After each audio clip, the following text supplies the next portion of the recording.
औज़ुबिल्लाहि मिनश्शैतानिर्रजीम बिस्मिल्लाहिर्रहमानिर्रहीम। अस्सलामु अलैकुम वरहमतुल्लाहि वबरकातुह। जनाब नूर महबूब आलम साहब, मोअज़्ज़िज़ हाज़रीन इकराम, मेरे तमाम मजलिसी रुफ़क़ा, हाज़रीन इकराम, बुज़ुर्गान मिल्लत, मेरी इज़्ज़तदार और माँ और बहनों, मैं आप तमाम का शुक्रिया अदा करता हूँ कि आपने इतनी गर्मी में इस दोपहर के वक्त में आज के इस जलसे में शिरकत की। आपका बेहद शुक्रिया। और मैं आपको ये बात बताने के लिए भी आया हूँ कि इंशाअल्लाह ताला मजलिस इत्तेहादुल मुस्लिमीन बंगाल की सरजमीन से अपने सियासी सफर का आगाज कर रही है और हमको यकीन है कि इंशाअल्लाह ताला आप तमाम की दुआएं, आप तमाम का साथ रहेगा। और मैं आपको इस बात का वादा भी कर रहा हूं और तयखुन भी दे रहा हूं कि हम सिर्फ इस एक इलेक्शन के लिए बंगाल को नहीं आए हैं, बल्कि इंशाअल्लाह ताला मैं जब तक जिंदा रहूंगा बंगाल में हम हर इलेक्शन लड़ेंगे, चाहे असेंबली का हो, पार्लियामेंट का हो, जिला परिषद का हो। और मेरे इस दुनिया से चले जाने के बाद भी मुझसे ज्यादा काबिल और बेलोस लोग आकर भी बंगाल में मजलिस इत्तेहादुल मुस्लिमीन के काम को जारी और सारी रखेंगे इंशाअल्लाह। तीसरी अहम बात मैं आपको बताना चाहूंगा कि इस आने वाले असेंबली इलेक्शन में इंशाअल्लाह ताला जलंगी और सागरदगी से मजलिस इत्तेहादुल मुस्लिमीन का उम्मीदवार इस इलेक्शन में लड़ेगा इंशाअल्लाह ताला। और दूसरे मुकामात, दूसरे असेंबली कॉन्स्टिट्यूंसीज के ताल्लुक से इंशाअल्लाह एक दो दिन के अंदर हम लोग फैसला करके बताएंगे। मगर आप मुतमईन रहिए कि बंगाल की सरजमीन पर जो कोई भी इलेक्शन होगा, MIM पार्टी अपना हरा झंडा लेकर इलेक्शन में जरूर लड़ेगी इंशाअल्लाह ताला। मैं हमारे तमाम बंगाल के मेरे मजलिस इत्तेहादुल मुस्लिमीन के तमाम साथियों को, मेंबर्स को उनका शुक्रिया अदा करता हूं कि बड़ी मुसीबत और मुश्किलात का उनको सामना करना पड़ा। कई मर्तबा उनको झूठे मुकदमों में जेल में डाल दिया गया, 2-2 महीने, 3-3 महीने उनको जेल में रहना पड़ा। मगर मैं उनको सलाम करता हूं कि हुकूमत के जुल्म के बावजूद भी वो आज भी मजलिस इत्तेहादुल मुस्लिमीन का परचम उठाकर फख्र से मजलिस का काम कर रहे हैं। मैं साथ ही साथ बंगाल की इस TMC हुकूमत को बताना चाहूंगा कि आपने मजलिस के मेंबर्स के ऊपर जुल्म किया, झूठे केसेस डाले, उनको 2-2 महीने, 3-3 महीने जेल में रखा। मगर TMC को ये बात महसूस कर लेना चाहिए कि अब तो ये तो हमारी शुरुआत है, अभी तो हमारा स्टार्ट हुआ है और स्टार्ट में ही TMC की नींद हराम हो चुकी है। इंशाअल्लाह ताला यकीनन हमको और आपको मिलकर मेहनत करना है, जुस्तजू करना है और हमको हालात से नाउम्मीद नहीं होना है। मैं साथ ही साथ आपको ये भी बताना चाहूंगा कि मैं जब यहां पर आ रहा था तो मुझे कई लोग फोन के जरिए, ईमेल के जरिए ये बोले कि असदुद्दीन ओवैसी आप मत जाइए, आपके जाने से हालात खराब हो जाएंगे, आप क्यों जाना चाहती हैं, आप मत जाइए। एक बहुत बड़े बिजनेसमैन हैं, उनका कारोबार ऑस्ट्रेलिया में भी है, वो दिल्ली में मेरे से मुलाकात करके बोले कि आप क्या चाहते हैं। मैंने कहा क्या मतलब है आपका, आप क्या चाहते हैं? बोले नहीं, आप इलेक्शन मत लड़िए और बात कर लीजिए। मैंने कहा कि देखिए भाई, अल्लाह का दिया मेरे पास बहुत है, मुझे किसी चीज की जरूरत नहीं है, मगर आप जो नीयत लेकर यहां पर आए हैं, आप वो अल्फाज अपनी जबान से अदा मत करिए। बहुत से लोगों ने बहुत कुछ बातें कही और मेरे आने से पहले ही मुख्यमंत्री ममता बनर्जी ने कह दिया कि ओवैसी एक्सट्रीमिस्ट है। कल मुझे हमारे महबूब आलम वीडियो दिखा रहे थे कि मुख्यमंत्री ममता बनर्जी ने कहा कि असदुद्दीन ओवैसी गद्दार है, गद्दार का साथ मत दो, ये वोट काटने आए हैं, इनको पैसे मिले हैं। मैं बंगाल के मुख्यमंत्री से यह कहना चाहूंगा कि आप जो कुछ कहना चाहते कह लो मेरे को, मुझे इसका कोई फर्क पड़ने वाला नहीं है। हम मुख्यमंत्री साहिबा को यह बताना चाहेंगे कि ममता बनर्जी, मेरी इज्जत और जिल्लत का देने वाला अल्लाह है, आप नहीं दे सकते मुझे। आप जो कुछ बोलना चाहते बोलो आप, मैं सुनने तैयार हूं, मगर एक बात आपको याद रखना पड़ेगा कि शायद आपको अपनी जिंदगी में असदुद्दीन ओवैसी जैसे अपोजिशन लीडर का मुकाबला नहीं हुआ होगा अभी तक। हम लड़ेंगे, ये हमारा जमहूरी हक है, डेमोक्रेटिक राइट है, और हम आगे बढ़ेंगे इंशाअल्लाह ताला। दूसरी बात यह है कि कोई यहां पर कहते कि लेफ्ट और कांग्रेस वाले बोलते हैं क्यों असदुद्दीन ओवैसी आ रहे।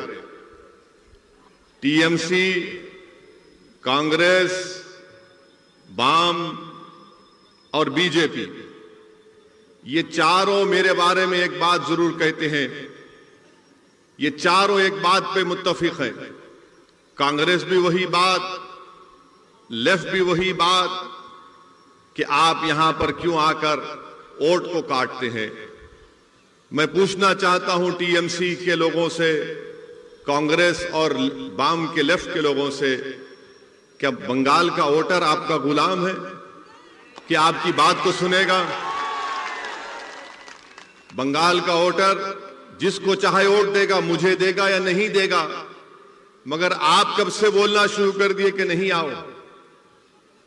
मेरे अजीज दोस्तों, मेरी इज्जतदार मां और बहनों, 70 साल से आप लोगों ने कांग्रेस को वोट दिया, लेफ्ट फ्रंट को वोट दिया, 10 साल आपने टीएमसी को वोट दिया, और इन तीनों पार्टीज ने आपसे वोट लेकर यह कहा कि हम हिंदुत्व को रोकेंगे, हम आपका डेवलपमेंट करेंगे, हम आपसे इंसाफ करेंगे। मगर मैं आपको बता रहा हूं कि बंगाल के दलितों को और खास तौर से मुस्लिम अक़लियत को ना इंसाफ मिला, ना उनका डेवलपमेंट हुआ, ना ये लोग बंगाल में हिंदुत्व की तहजीब को या उसके पॉलिटिकल गलबे को रोक सके। ये इनकी नाकामी की वजह से हिंदुत्व आज बंगाल में आगे बढ़ रहा है। 70 साल से धोखा दिया और आपका वोट हासिल किया। मेरे अजीज दोस्तों और बुजुर्गों, ममता बनर्जी क्या कहती हैं कि मैं मुसलमानों की प्रोटेक्टर हूं। ममता बनर्जी हर जगह कहती हैं, अब इस इलेक्शन में नहीं बोल रही हैं, मगर हम ममता बनर्जी को बताना चाह रहे हैं, आप जरूर बंगाल के मुख्यमंत्री हैं, मगर हमारा प्रोटेक्टर तो सिर्फ अल्लाह ही रहेगा। आपके प्रोटेक्शन की जरूरत नहीं है। आपका काम यह है कि बहैसियत मुख्यमंत्री आपने भारत के संविधान के ऊपर ओथ लिया है, और ओथ जब आप लेती हैं, चाहे आप हो या नरेंद्र मोदी हो, इनका काम यह है कि भारत की और बंगाल की जनता से इंसाफ करें, जो ना आप किया है और ना मोदी ने किया है। दोनों ने इंसाफ नहीं किया है। दोनों ने इंसाफ नहीं किया है। और चौथी बात यह कि ममता बनर्जी ने मेरे आने से पहले, माशाल्लाह मैं शुक्रिया अदा करता हूं मैडम चीफ मिनिस्टर का, कि दूल्हे के आने से पहले उन्होंने दूल्हे के बारे में बात करना शुरू कर दी। हर जगह टीवी चैनल पर जलसे में बहुत अच्छा है, आप बोलिए जरूर, क्योंकि मुझे मालूम है कि आपके दिमाग में असदुद्दीन ओवैसी आपको दर्द पहुंचा रहा है, इसलिए ममता बनर्जी बोल रही हैं। हम ममता बनर्जी से, टीएमसी से पूछना चाहते हैं, 10 साल से आपको सत्ता मिली बंगाल में, आपने अभी अपने पार्टी का इलेक्शन मैनिफेस्टो रिलीज किया। इलेक्शन मैनिफेस्टो में एक वर्ड नहीं है मुस्लिम, एक वर्ड नहीं है। और आप उसमें लिखते भी नहीं है कि आपने 10 साल में मुस्लिम माइनॉरिटीज के लिए क्या किया, आपने मुस्लिम माइनॉरिटीज के लिए कौन सा काम किया, बताइए ना। वो भी नहीं बताते आप। और फिर आप ये भी बोलते हैं कि मैं, ममता बनर्जी ये भी कहती हैं कि मैं माइनॉरिटी की मिनिस्टर भी हूं, वो पोस्ट मेरे पास है। तो बताइए ना आपने क्या किया, कुछ तो किया होगा ना आपने, तो बताइए आपने क्या किया। मेरे अजीज दोस्तों और बुजुर्गों, मेरी इज्जतदार मां और बहनों, 10 साल आपने टीएमसी को वोट दिया, उससे पहले 30-31 साल लेफ्ट को, उससे पहले कांग्रेस को आपने वोट दिया। मैं आज आपके सामने सिर्फ कम से कम वक्त में चंद बातें बताकर यहां से रुखसत हो जाऊंगा, क्योंकि अब तो जलसा पहला हुआ है, इंशाल्लाह बहुत होंगे, अब यहां से जलसे होंगे इंशाल्लाह ताला। मैडम चीफ मिनिस्टर कुछ नहीं बता सकती हैं। मैडम चीफ मिनिस्टर क्या दिखाती हैं? मुसलमानों के ईद के दिन आकर सर पे अपने पल्ले सर पे ओढ़ के ऐसा दुआ करते, और आप लोग क्या करते? ओ, उससे पेट भरता, उससे नौकरी मिलती, बच्चों को स्कूल मिलता, अस्पताल मिलता, पुलिस से जुल्म का खात्मा होता। मगर ये इनका ड्रामा, सर पे ओढ़ो, हाथ उठाओ, अल्लाह अकबर, ये नाटक है। ये नाटक कब तक चलता रहेगा?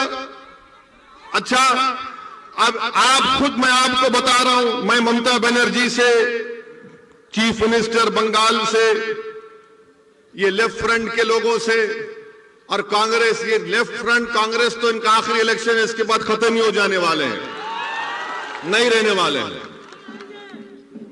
ये इनसे मैं पूछना चाह रहा हूं,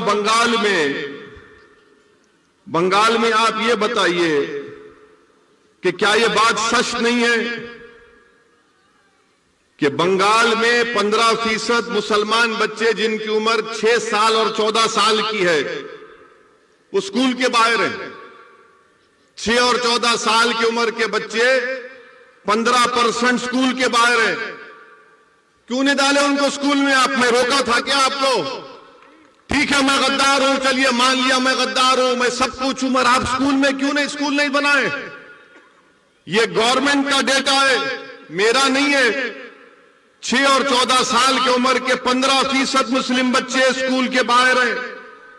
आपको मालूम, यूपी और बिहार के बाद सबसे ज्यादा मुसलमान बच्चे आउट ऑफ स्कूल कहां पर है? बंगाल में। बंगाल में ये क्यों नहीं किया आपने? मैं रोका क्या आपको?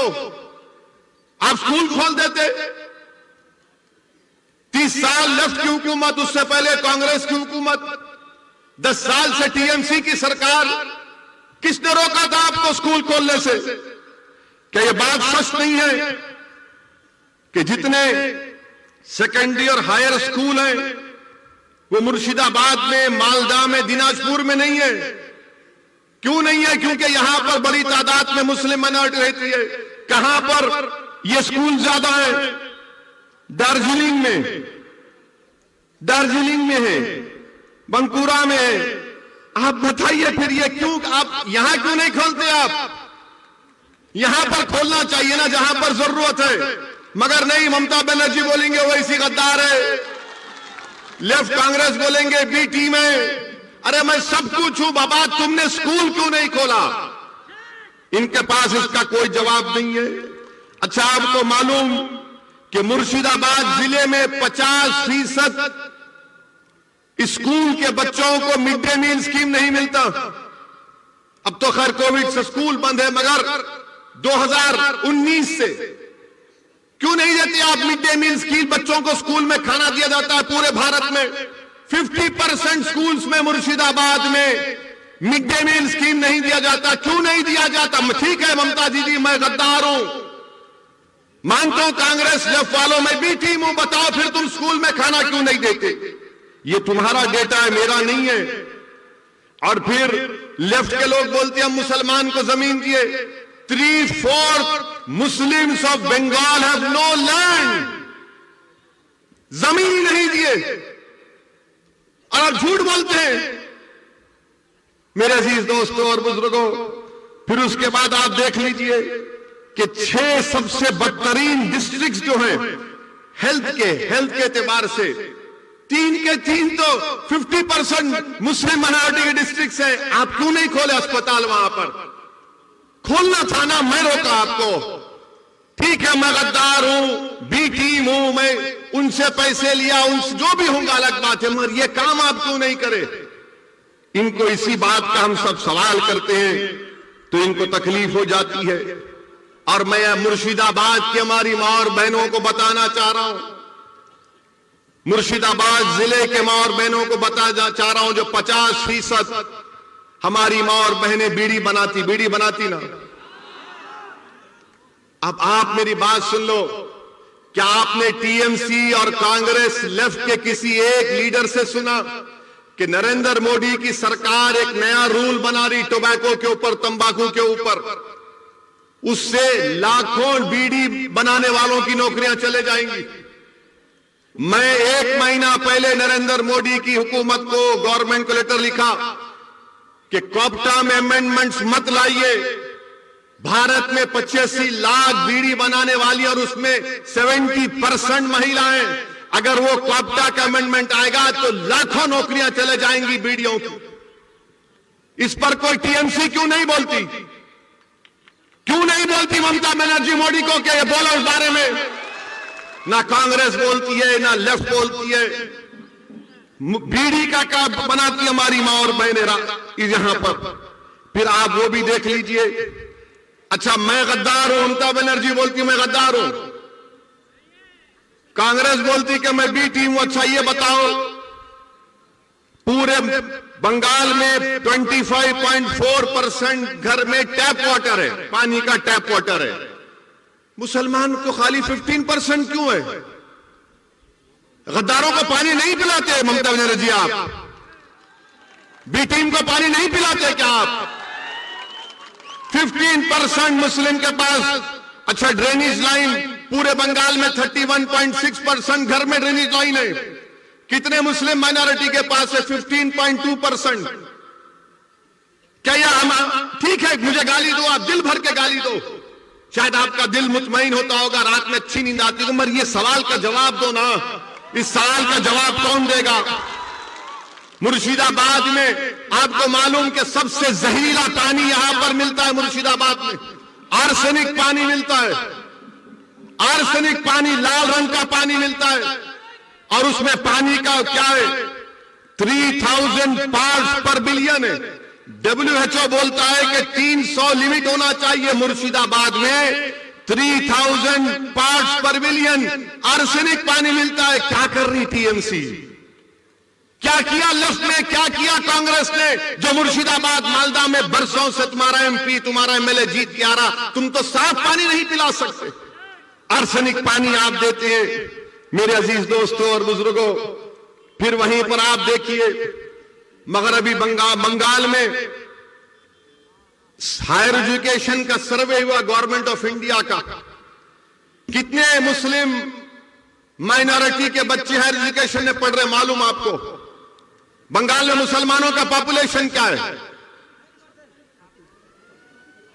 2011 का सेंसस कहता है 27-28%। हायर एजुकेशन में बंगाल के कॉलेजों में खाली 7.8 बच्चे पढ़ रहे हैं। 7.8। कितने टीचर है कलकत्ता यूनिवर्सिटी में, जादवपुर प्रेसिडेंसी में मुस्लिम टीचर 3.6 है। ममता जी, मैं गद्दार हूं ना? आप मुझे सलाह देना था, ये बच्चों को नौकरी क्यों नहीं देते आप? और फिर आपको जानकर हैरत होगी, 11% हायर एजुकेशन में मुस्लिम्स हैं और 7.8% टीचर्स हैं। 27% 2011 का पॉपुलेशन मुस्लिम पॉपुलेशन है। आपको मालूम बंगाल में मुस्लिम एम्प्लॉयमेंट कितना है?